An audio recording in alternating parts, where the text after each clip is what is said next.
ಶುಭೋದಯ ಎಲ್ಲರಿಗೂ. ನಾವು ಬೆಳಗ್ಗೆ ಎದ್ದ ತಕ್ಷಣ ಬಲಗಡೆಯಿಂದನೇ ಹೇಳ್ಬೇಕು.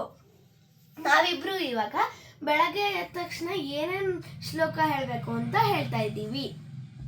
ಕರಾಗ್ರೆ ವಸತೆ ಲಕ್ಷ್ಮಿ ಕರಮಧ್ಯೆ ಸರಸ್ವತಿ ಕರಮೂಲೆ ಸೀತೆ ಗೌರಿ ಪ್ರಭಾತೆ ಗರುಡರ್ಶನ ಉತ್ತಿಷ್ಟ ಉತ್ತಿಷ್ಟ ಗೋವಿಂದ ಉತ್ತಿಷ್ಟ ಗರುಡಧ್ವಜ ಉತ್ತಿಷ್ಟ ಕಮಲಾಕಾಂತ ತ್ರೈಲೋಕ್ಯಂ ಮಂಗಳಂ ಗುರು. ಕೃತಯುಗದಲ್ಲಿ ಋಷಭಾಶನ, ತ್ರೇತಾಯುಗದಲ್ಲಿ ಅಂಜನಾಚಲ, ದ್ವಾಪರ ಯುಗದಲ್ಲಿ ಶೇಷಾಚಲ, ಕಲಿಯುಗದಲ್ಲಿ ವೆಂಕಟಾಚಲ, ಅಗಲ್ಯ ದ್ರೌಪದಿ ತಾರಾ ಮಂದದಲ್ಲಿ ಸೀತೆ, ಸಮುದ್ರ ವತನೆ ದೇವಿ ಪರ್ವತ ಸ್ಥಳ ಮಂಡಲೆ, ವಿಷ್ಣು ಪತ್ನಿ ನಮಸ್ತುಭ್ಯಂ ಪಾದ ಸ್ಪರ್ಶಂ ಶಮೇ. ಇವಾಗ ನಾನು ಹೇಳ್ತಾ ಇದ್ದೀನಿ.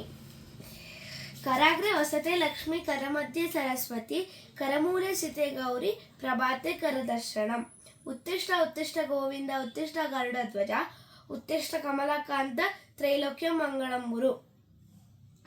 ಇವಾಗ ನಾನು ಶ್ರೀನಿವಾಸ ದೇವರು ಮತ್ತು ಶ್ರೀನಿವಾಸ ದೇವರು ಇದ್ದಿದ್ದ ಬೆಟ್ಟಗಳನ್ನ ಹೇಳ್ತಾ ಇದ್ದೀನಿ.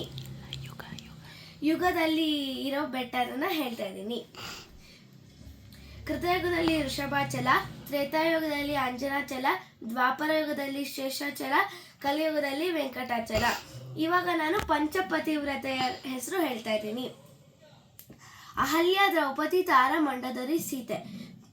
ಇವಾಗ ನಾವು ದಿನಾಗ್ಲೂ ಕಾಲು ನೆಲದ ಮೇಲೆ ಇರ್ತೀವಲ್ವ, ಭೂಮಿ ಮೇಲೆ, ಅದಕ್ಕೆ ಕ್ಷಮೆ ಕೇಳಕ್ಕೆ ಕಣ್ಣೊತ್ತಿಟ್ಕೊಂಡು ನಾವು ಶ್ಲೋಕ ಹೇಳ್ಬಿಟ್ಟು